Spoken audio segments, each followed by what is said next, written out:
Se mi devo fidare di qualcuno che mi fa un quadro, mi dipinge un quadro così terribile, sollevando l'opinione pubblica, soprattutto di mamme, che si sa come siamo noi mamme rispetto ai nostri figli, cioè sbraniamo qui i denti dopo, che mi risponde immediatamente con una prontezza, muovendo un mondo vaccinale Ma in cospicuo, tutto il io mondo allora poi, dico: non come è... faccio a fidarmi di una cosa di questo tipo quando non sei riuscito a prendere una persona, guardarla in faccia e dirgli: secondo me tu qui hai sbagliato.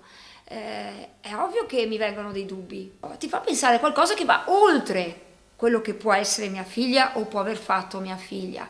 Cioè mia figlia è uno strumento per aprire la porta o una discussione anche, ma si poteva usare anche insomma, un'altra modalità. Lo chiamano il capro espiatorio, non lo so se è così, lo dimostrerà, però sicuramente le modalità lasciano un po' perplessi.